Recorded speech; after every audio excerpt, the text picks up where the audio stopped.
Hola a todos, os doy la bienvenida a este nuevo análisis. Estamos ante una radiografía completísima de un mes que, sinceramente, es de película. Abril de 2026. Un mes en el que, por un lado, hemos tocado el cielo en el espacio, pero por otro, nos hemos dado de bruces contra nuestras divisiones más profundas aquí, en la Tierra. Es absolutamente fascinante observar cómo, en este preciso instante, la humanidad avanza, tropieza y se reinventa, todo a la vez. Hoy vamos a desgranar exactamente cómo está ocurriendo todo esto, y no solo nos quedaremos en los titulares, vamos a profundizar en las repercusiones reales de todos estos datos para entender el panorama global completo. Así que preparaos, porque nos espera un recorrido intenso por la realidad que nos rodea. Nuestra hoja de ruta de hoy es súper clara y se divide en 5 puntos clave. Primero, abordaremos los conflictos y tensiones globales. Segundo, bajaremos al terreno de la crisis climática. Tercero, analizaremos los cambios en sociedad y derechos. Cuarto, la imparable revolución tecnológica. Y para terminar, miraremos hacia arriba con la misión lunar Artemis II. ¡Vamos allá! Empezamos fuerte. Punto número 1. Conflictos y tensiones globales. O lo que es lo mismo, ¿cómo está la geopolítica en este 2026? A ver, pongámonos en contexto, porque el panorama no es precisamente tranquilo. Ahora mismo, el planeta atraviesa el mayor pico de belicosidad desde la Segunda Guerra Mundial. Hablamos de más de 52 conflictos activos, según la Organización Mundial de la Paz. Es como un puzzle gigante y súper complejo, pero si nos fijamos bien, hay 3 focos de altísima volatilidad. En Oriente Medio, el tira y afloja es constante. La gran preocupación gira en torno a la capacidad nuclear y la influencia regional de Teherán, y esto se ha hecho más que evidente con los recientes cruces de ataques entre Estados Unidos, Israel e Irán. Por otro lado, si miramos hacia Europa del Este, la invasión de Rusia a Ucrania ha entrado en una fase táctica totalmente distinta. Los ataques ucranianos ahora van directos a la infraestructura petrolera rusa. Básicamente, están intentando asfixiar la maquinaria económica que financia el conflicto. Y por supuesto, en Asia, la tensión no cede ni un milímetro. La cuestión de la soberanía mantiene a China ejerciendo una presión militar constante sobre Taiwán. Son 3 regiones que, literalmente, mantienen en vilo la estabilidad internacional. Y claro, tanta tensión global acaba generando fricciones en los despachos. Ha habido bastante ruido diplomático reciente entre el gobierno de España y Estados Unidos respecto a la postura ante la crisis en Irán, llegando incluso a haber rumores sobre posibles represalias desde Washington. Ante esto, la OTAN ha tenido que salir a recordar oficialmente cómo funcionan sus propias reglas. La cita textual es clarísima. El tratado fundacional no contempla ni la expulsión ni la suspensión de ningún miembro. Y es fundamental recalcar esto porque sirve para anclar todo este debate público en la realidad jurídica de los pactos internacionales, dejando un poco de lado la pura retórica política del momento. Ahora quiero que os quedéis con un número verdaderamente crítico. 5. Solo 5. Esa es la cantidad de navíos comerciales que están logrando cruzar a diario el estrecho de Hormuz actualmente. Para que os hagáis una idea de la magnitud del problema, la media habitual antes de toda esta escalada de inseguridad regional era de 140 buques diarios. De 140 a 5. No estamos hablando de que los barcos lleguen un poco tarde.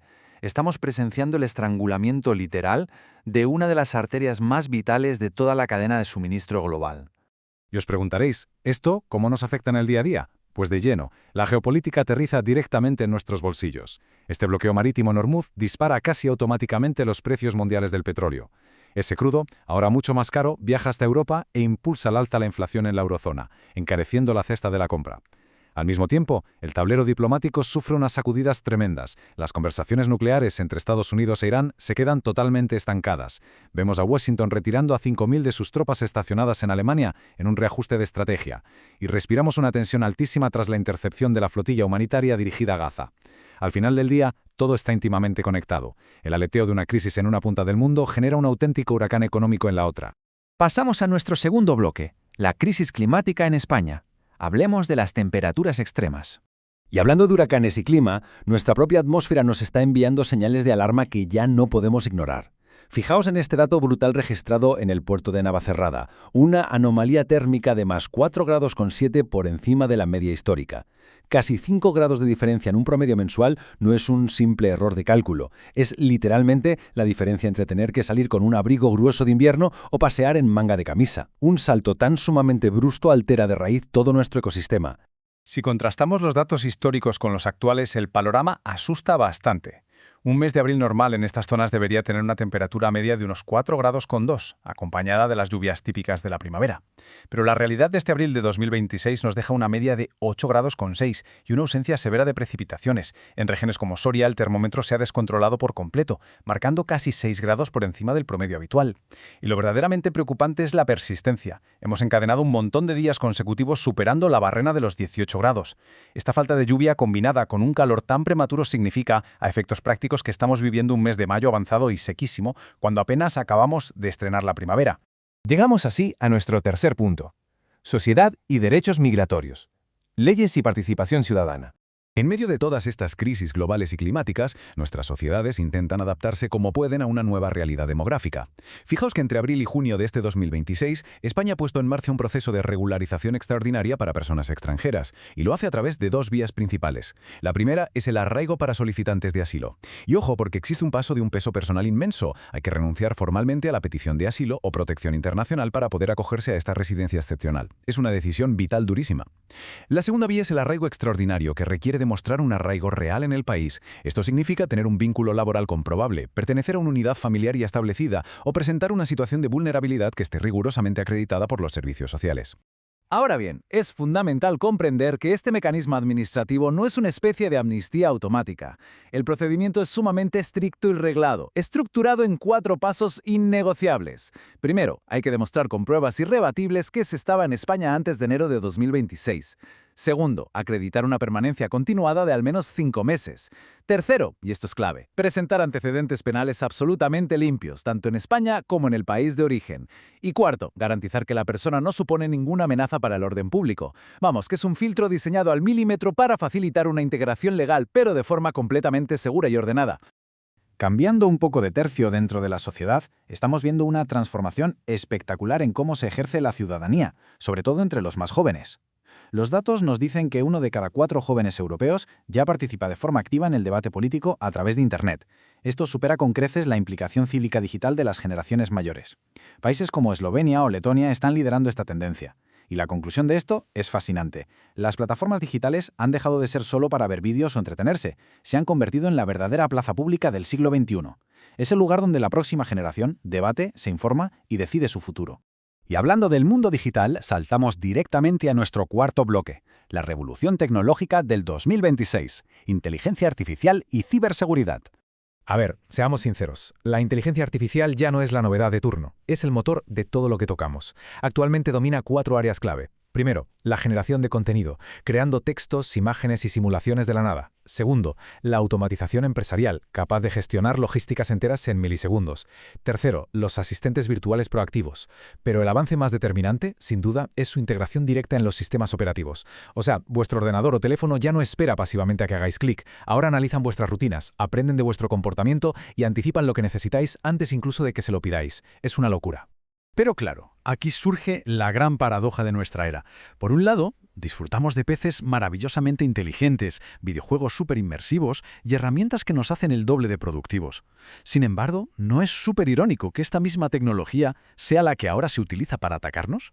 Nos enfrentamos a una ola de ciberataques con una sofisticación nunca vista, a robos masivos de datos a través de algoritmos y a deepfakes tan sumamente realistas que ya cuesta distinguir qué es verdad y qué no lo es. Toda esta conveniencia extrema nos ha traído una amenaza de seguridad brutal, obligando a todos los sectores a ponerse las pilas contra reloj. Y además de la seguridad, sostener toda esta infraestructura tecnológica tiene un coste físico y ambiental descomunal. Entrenar a estos algoritmos demanda tantísima energía que pone a prueba las redes eléctricas mundiales. Conscientes de que este progreso no puede arrasar con el medio ambiente, el sector tecnológico se ha visto obligado a apostar por la sostenibilidad. Ahora vemos iniciativas potentes, dispositivos diseñados para consumir drásticamente menos energía, un uso masivo de materiales reciclables y la construcción de centros de datos gigantescos, pero con una eficiencia térmica y eléctrica altísima. Y por fin, llegamos a nuestro quinto y último bloque. Dejamos la Tierra atrás. Artemis II, el regreso a la Luna. Vamos a desconectar de los problemas terrestres por un minuto y miremos hacia arriba, porque el hito exploratorio más grandioso de esta década por fin se ha materializado. Aunque, como sabéis, el camino a las estrellas nunca es un paseo. Imaginad la tensión. En enero de este 2026 vimos asombrados cómo el gigantesco sistema de lanzamiento espacial se movía al complejo 39B. Luego, en febrero, nos llevamos un susto tremendo. Una fuga de hidrógeno líquido en un ensayo obligó a frenar todo el programa. Fueron semanas de muchísima tensión y revisiones de seguridad exhaustivas durante todo marzo. Pero por suerte, el 1 de abril estalló el júbilo. Un lanzamiento absolutamente impecable que hizo vibrar el suelo y prometió, de una vez por todas, reescribir nuestra historia. Y hablemos de los verdaderos protagonistas. A bordo de la cápsula Orión viaja una tripulación pionera, enfrentándose a un viaje de 10 días en la inmensidad del espacio profundo. Y la composición de este equipo es un hito en sí mismo. Bajo el mando de Reed Wiseman viajan Victor Glover, Christina Koch y el canadiense Jeremy Hansen. Fijaos bien en esto. Por primera vez en la historia de la exploración lunar, rompiendo por fin décadas de precedentes, vemos viajar a una mujer, a un astronauta de color y a un profesional no estadounidense. Esto no es solo un detalle bonito, es esencial, porque por fin quienes nos representan ahí fuera reflejan de verdad la increíble diversidad de toda la humanidad que se queda aquí abajo observándolos. A nivel físico, la mecánica de este viaje es una auténtica locura. Utilizando lo que llaman una trayectoria de retorno libre, la cápsula Orión abrazará la cara oculta de la Luna, viajando mucho más lejos en el espacio de lo que jamás haya llegado ninguna misión tripulada. De hecho, le arrebata el récord histórico al legendario Apolo 13. Tras rodear nuestro satélite, la propia gravedad de la Luna va a actuar como una onda gigantesca, catapultando la nave de vuelta hacia la Tierra. ¿Y a qué velocidad? Pues agarraos, a 40.000 km por hora. Es una cifra que cuesta procesar. Para que nos entendamos, es el equivalente a cruzar el Océano Atlántico de Nueva York a Londres en cuestión de minutos. Pero claro, frenar una cápsula que viene a esa velocidad infernal, hacerla chocar contra el muro de nuestra atmósfera sin que se desintegre, tela. Sobre todo porque tras la anterior misión Artemis 1, los ingenieros se dieron cuenta de que el escudo térmico sufría bastante más erosión de la prevista. En lugar de cancelar todo y rediseñar la nave desde cero, que llevaría años, la NASA aplicó una solución matemática brillantísima. Como explican en sus informes, decidieron modificar la trayectoria de reentrada aumentando el ángulo de descenso. Básicamente, van a entrar en picado. Al hacer esto, reducen un montón el tiempo que la nave pasa sufriendo esa fricción extrema, asegurando que el escudo aguante perfectamente y proteja la vida de los astronautas. Soluciones brillantes para problemas extremos. Y así llegamos al final de nuestro recorrido. Menudo contraste, ¿verdad? Es abrumador. Por un lado, tenemos un planeta profundamente fracturado por conflictos y tensiones, lidiando con las consecuencias de un clima cada vez más extremo, y enfrentándose a los inmensos retos de seguridad de una revolución digital sin precedentes. Pero por otro lado, demostramos ser una especie capaz de unirse para crear tecnologías increíbles, resolver problemas físicos que parecen imposibles, y literalmente devolver a la humanidad a la Luna. Al procesar toda esta información, surge una pregunta que creo que todos deberíamos hacernos. Ante estos extremos de conflicto y genialidad absoluta, ¿qué nos dice exactamente esta radiografía de abril de 2026 sobre lo que nos espera en la próxima década de nuestra historia? Pensadlo bien, porque el futuro ya está aquí, moldeándose cada día. Nos vemos en el próximo análisis.